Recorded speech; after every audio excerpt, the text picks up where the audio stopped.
अब चलो मैं यहाँ करवा रहा हूँ, देखो चैप्टर 5 के अब हम कर रहे हैं, जो भी हमारा MCQs है वो कर रहे हैं, उसके बाद न्यूमेरिकल भी करेंगे। अच्छा ये समरी है, जो हमने जो कुछ पढ़ा वो तो अपन पढ़ चुके हो, देख चुके हो। ये इन्होंने कॉन्सेप्ट बताया, फोर्स होता है, फोर्स की टाइप होती हैं, फोर्स के इफेक्ट्स होते हैं, ये सब चीज़ें तुम्हें पढ़ लेनी है। ये दोनों पेज तुमको, ये वाला पेज पढ़ लेना है, ठीक है, क्योंकि मैं जब समझा चुका हूँ सर। अब हम इसके MCQs का मतलब क्या होता है? Multiple, M for multiple, C for choice, Q for question, multiple choice question MCQs कर रहे हैं।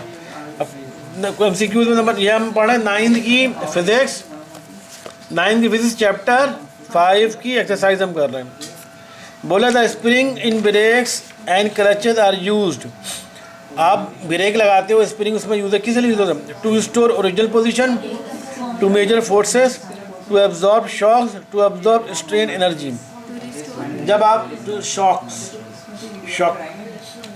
लगता है ना, आपने सुन लिया कि नवाज शरीफ मर गया, अब खुशी में शौक लग गया, अब नवाज शरीफ मर गया। आपने सुना जरदारी मर गया, खुशी के मारे आपको एक और शौक लगा, इसे कहते हैं शौक लगना। आपने सुना अल्ताफ हुसैन मर गया, आपको सबसे बड़ा शौक लगा, ओ अच्छा वो जान चुकी।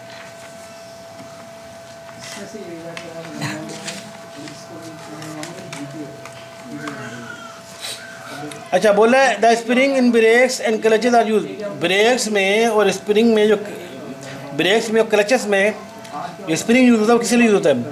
टू रिस्टोर ओरिजिनल पोजीशन को लाने के लिए, टू मेजर फोर्सेस को मेजर करने के लिए, टू एब्जॉर्ब शॉक्स को एब्जॉर्ब करने के लिए, पकड़ने के लिए, या टू एब्जॉर्ब स्ट्रेन एनर्जी को पकड़ने के लिए।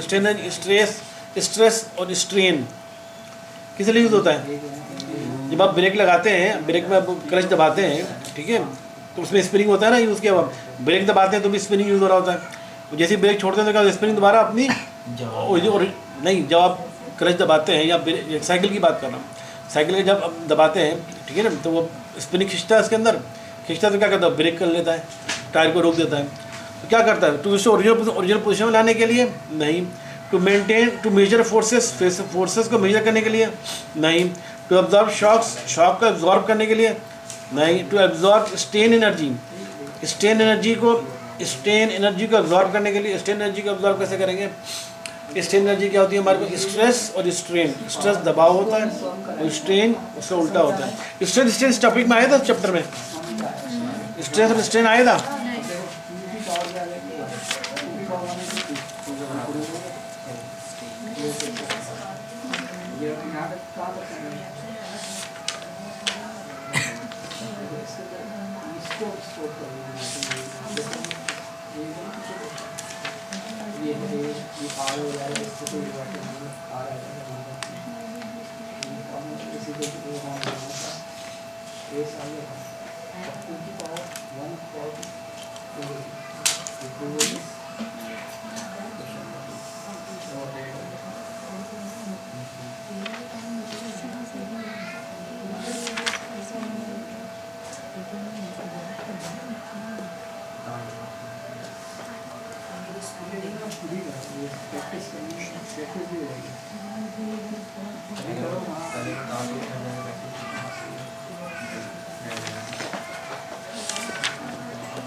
हाँ, इसमें शॉक्स को एब्जॉर्ब करने के लिए कैसे आवाज़ बच्चा बताता हूँ मैं।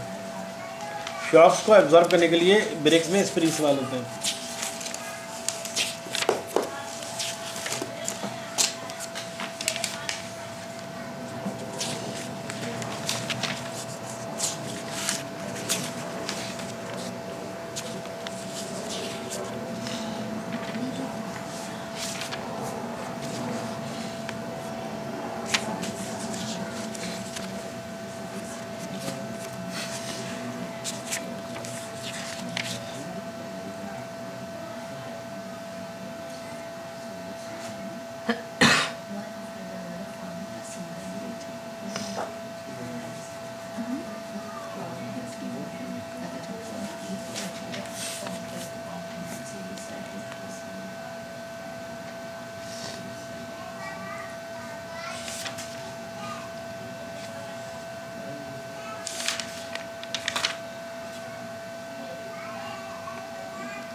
बल्कि नहीं, टू रिस्टोर ओरिजिनल पोजीशन। हाँ ठीक है, टू रिस्टोर हम देखें कैसे है।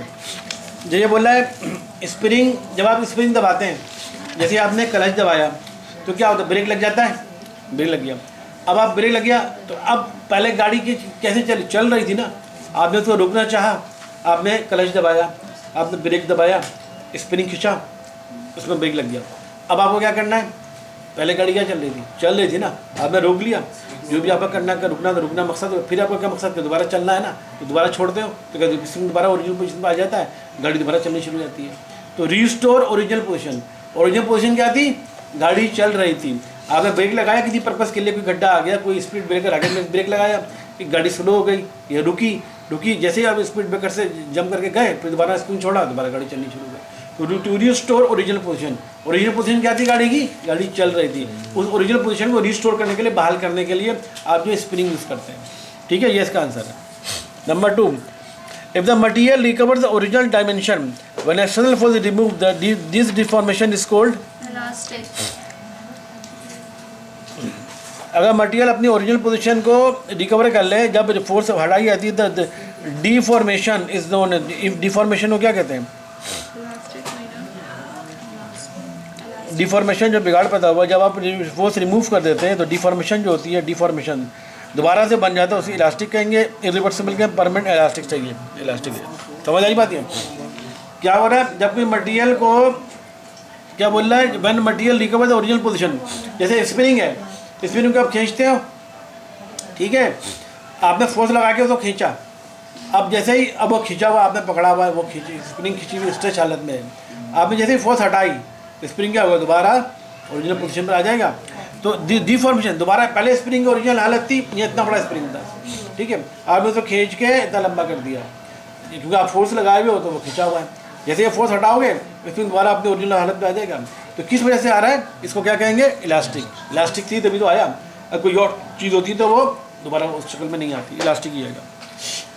नंबर 3 है, which of the following material is more elastic, rubber, steel, गिलास या वुड। सबसे ज़्यादा इलास्टिक किस में होता है, रबर में होता है, ठीक है जी, रबर में। If a spring stretches easily then spring constant as, spring अगर आपने स्प्रिंग को इजीली खींच रहा है, स्प्रिंग स्ट्रेच इजीली, स्प्रिंग में खिंचावट आसानी से हो रही है, तो इसका स्प्रिंग कांस्टेंट की वैल्यू क्या होगी, बड़ी होगी, छोटी होगी। मैंने बताया ना स्प्रिंग कांस्टेंट की अपनी अपनी वैल्यू होती है। आप हल्का वाला बारीक वाला स्प्रिंग लोगे तो उसकी स्प्रिंग कांस्टेंट की वैल्यू कुछ और होगी। आप बहुत मोटा किस्म का हैवी किस्म का स्प्रिंग लोगे तो उसको खींचने के लिए बहुत ताकत लगानी पड़े, उसकी स्प्रिंग वैल्यू भी कुछ और होगी। तो जिस स्प्रिंग कांस्टेंट की वैल्यू अगर लाइट सा स्प्रिंग लिया हुआ है, मामूली सा स्प्रिंग, तो उसकी स्प्रिंग वैल्यू ज़्यादा होगी, या आपने हैवी स्प्रिंग लिया उसकी स्प्रिंग की वैल्यू ज़्यादा होगी। तो ये तो खैर वैल्यू से देखना, चेक करना पड़ेगा, पीछे देख लेते हैं, उन्होंने दिया वो टेबल शेबल दिया है, तो जिसकी स्प्रिंग वैल्यू किसकी ज़्यादा होती है, स्प्रिंग कांस्टेंट में स्प्रिंग कांस्टेंट वैल्यू किसकी ज़्यादा होती है।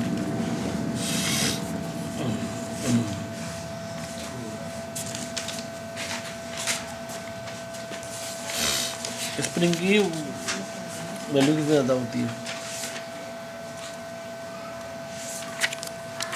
स्प्रिंग कांस्टेंट की वैल्यू।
स्प्रिंग कांस्टेंट की वैल्यू देखनी पड़ेगी।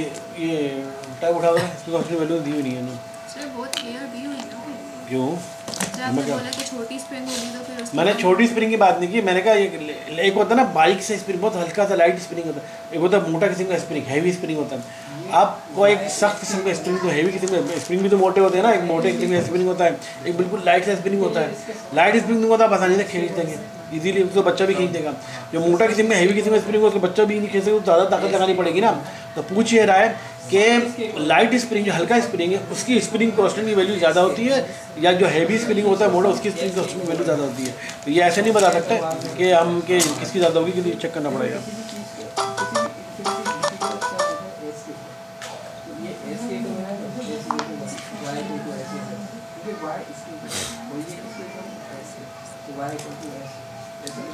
Spring spring constant spring constant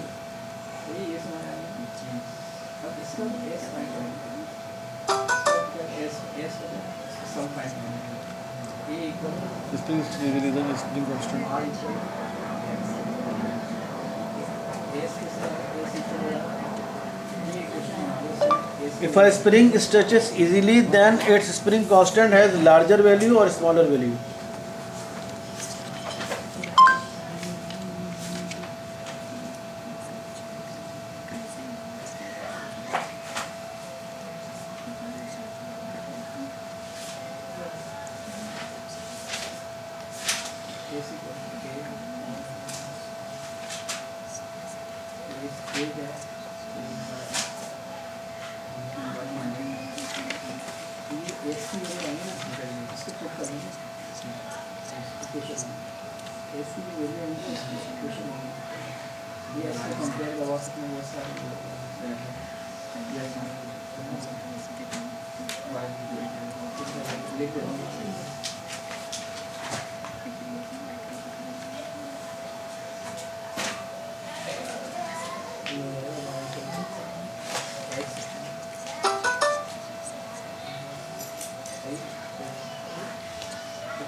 हाँ ठीक है, सही है, ये कॉमन सेंस है। स्प्रिंग कांस्टेंट, अगर कोई स्प्रिंग को आपको खींचने में ज़्यादा ताकत लग रही है तो उसकी स्प्रिंग कांस्टेंट की वैल्यू भी ज़्यादा ही होगी। आराम से, सही है।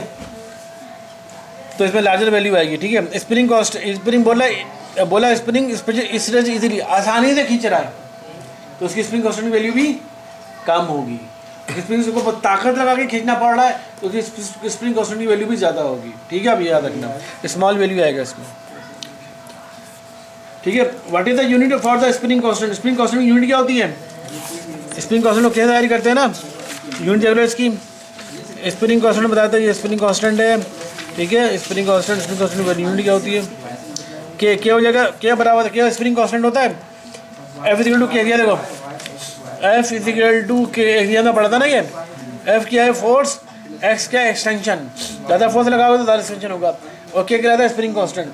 के की यूनिट निकालनी तो कैसे निकालें? के बराबर हो जाएगा एफ अपॉन एक्स। एफ की यूनिट क्या होती है?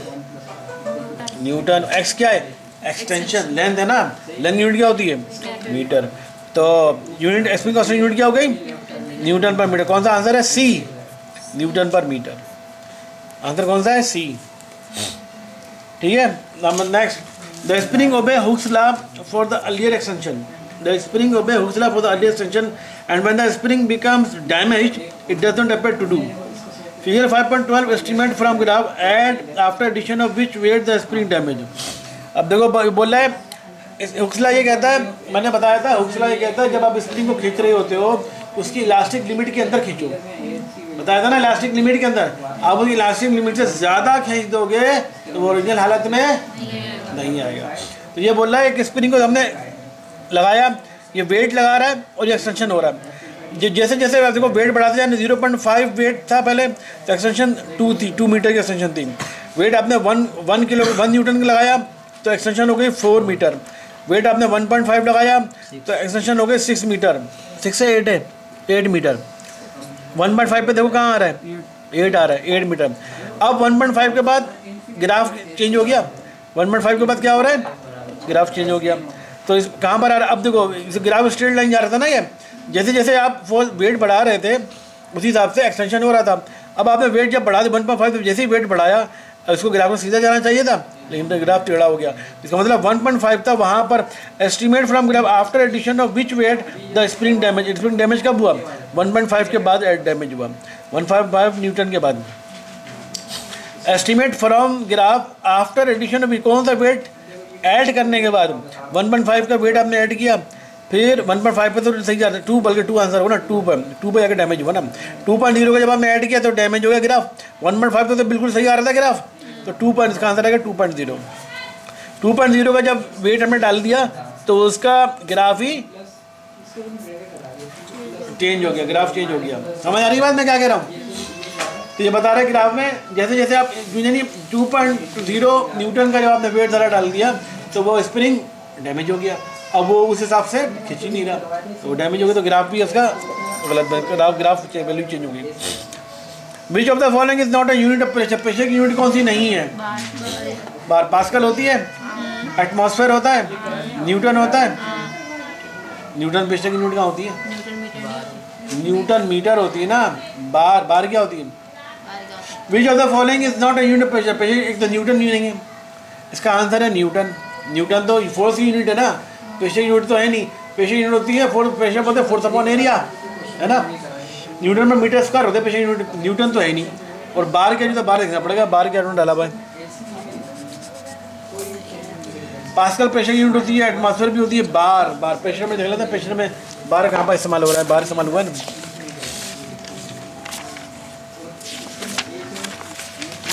प्रेशर की यूनिट बार, प्रेशर का टॉपिक में बार।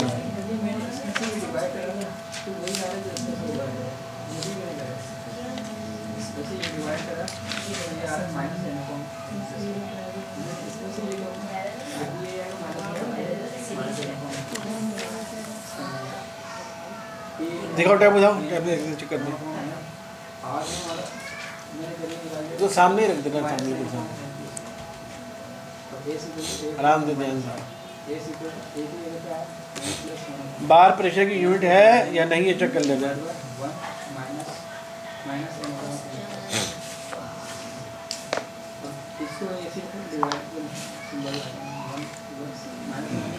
Bar is the unit of pressure,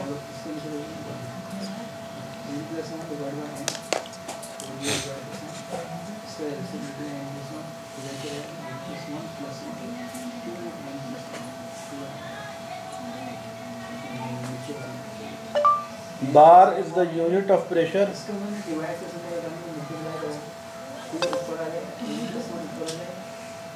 according to Wikipedia, it is defined as exactly equal to 100,000 pascals, or slightly less than the current average तो ये बार भी atmospheric pressure on Earth. बार भी pressure की unit होती है, ठीक है। तो बार ये न्यूटन है, बस न्यूटन प्रेशर की यूनिट, याद नई यूनिट आ गई। प्रेशर की यूनिट पास्कल होती है, प्रेशर की unit Newton per metre square होती है, प्रेशर की यूनिट एटमॉस्फेयर होती है, प्रेशर की यूनिट बार होती है, लेकिन न्यूटन नहीं होती। तो न्यूटन किसकी यूनिट है, फोर्स की।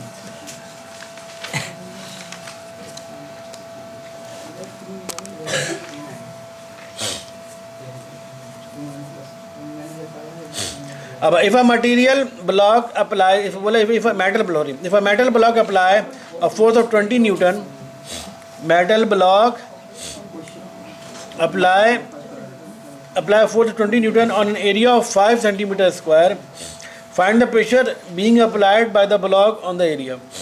अब बोला है मेटल का ब्लॉक कितनी फोर्स लगा रहा है, 20 न्यूटन का। फोर्स कितनी लग रही है, 20 न्यूटन की, ठीक है। फोर्स लग रही है 20 न्यूटन की फोर्स लग रही है। एरिया कितना है, 5 सेंटीमीटर स्क्वायर, 5 सेंटीमीटर का स्क्वायर, ठीक है। प्रेशर मालूम करना है। प्रेशर का फॉर्मूला क्या होता है, एफ अपॉन ए होता है ना। तो फोर्स कितनी है, 200 न्यूटन डिवाइड बाय एरिया कितना है, 5। तो 200 को जब 5 पे डिवाइड कराओगे तो 20 है, 200 है, फोर्स 20 है और एरिया कितना 5 सेंटीमीटर स्क्वायर है। तो फार्मूला में प्रेशर होता है force upon area, force 20 divide by area 5, तो 20 और 4 डिवाइड करोगे तो 4 न्यूटन पर सेंटीमीटर स्क्वायर, क्योंकि आपको एरिया इसमें सेंटीमीटर में दिया हुआ था, सेंटीमीटर स्क्वायर में दिया हुआ था, इसका आंसर है डी। समझ आई बात ये? बोला था फिगर 5.13, ये figure 5.13, show the container with 3 sprouts. ठीक है, ये देखो 3 सुराख हैं, 1 2 3, ये कंटेनर है, इसमें 3 सुराख हैं। The container is filled with water, इसमें कंटेनर में पानी भर दिया। Jets of water pour out of the spout, अब पानी निकलना है इसमें से। Why does jet of water from the bottom spot goes farther out from the container, जो नीचे वाले से स्पाउट से जो पानी निकल रहा है वो ज़्यादा दूर तक क्यों जा रहा है? प्रेशर डिक्रीज विद डेप्थ, बताया था मैंने, एक एग्जांपल समझाई थी। जैसे जैसे डेप्थ में जाओगे प्रेशर डिक्रीज होता है, क्या होता है? इंक्रीज होता है। तो ये तो गलत हो गया, प्रेशर इंक्रीज विद डेप्थ। हाँ, तो इसका आंसर क्या हुआ? B. More water available to flow out from the bottom, ज़्यादा वाटर अवेलेबल है नीचे, नहीं ये भी नहीं है। और density of the water different place पे वाटर की डेंसिटी डिफरेंट होती है, ऐसा भी नहीं है। वाटर की डेंसिटी हर जगह सेम रहती है, क्योंकि मास और वॉल्यूम होता है रिलेशन। तो डिफरेंट मटेरियल थोड़ी ले रहे हो, वाटर ही ले रहे हो, वाटर के अलावा कोई और अगर आपने मटेरियल ले लिया, मतलब आपने पेट्रोल ले लिया, आपने जो ऑयल ले लिया, तो उसकी डेंसिटी अलग होगी ना, या तो वाटर ही है। तो जितनी डेप्थ में नीचे जाओगे क्या हो जाएगा? प्रेशर बढ़ेगा। तो आप यहाँ पर प्रेशर सबसे कम है, तभी पानी देखो यूँ करके यहीं पर गिर रहा है। यहाँ पर प्रेशर ज़्यादा है, पानी थोड़ा दूर तक गया। और डेप्थ में गया, डेप्थ का मतलब गहराई होती है ना, नीचे जितने जाओगे, तो यहाँ पर गया तो पानी और दूर तक जाता है, जितने डेप्थ में जाओगे प्रेशर बढ़ गया पानी का। समझ आ गई बात? ये हमारी एक्सरसाइज होगी। अब क्या है भाई, अब ये question answer, some student experiment to find out how spring stretch when loads were added to it, ठीक है, use this on result to plot a graph, ascension when the load is 3 Newton, the load, हाँ। अब ये वाला आपको खुद करके लेकर आना है, मैंने ग्राफ बनवाया भी था। ठीक है, क्वेश्चन 1 आप लोगों को घर से करके लेकर आना है। ठीक है, स्टूडेंट ने एक्सपेरिमेंट किया है, उन्होंने कुछ लोड डाला तो एक्सटेंशन हो गई, फिर कुछ लोड डाला तो एक्सटेंशन हो गई। तो लोड और एक्सटेंशन में ग्राफ आपको बनाना है। ठीक है, वो ग्राफ बनाना, तो extension when the load is 3 Newton, use your graph to find. अब बताओ, जब आपको ये ग्राफ बना प्लॉट करके ये बताना होगा, तो वैसे भी कल तो ग्राफ तुम लाओगे चूँगे ना, ग्राफ बुक तो लानी मैथ्स के लिए, तो उसमें एक बना के लेकर आओगे कि एक्सटेंशन जब आपने लोड 3 न्यूटन का डालेंगे तो एक्सटेंशन कितनी होनी चाहिए, ये आप वैल्यू पहले फिल करनी है, उसके हिसाब से फिर देखना है उसमें।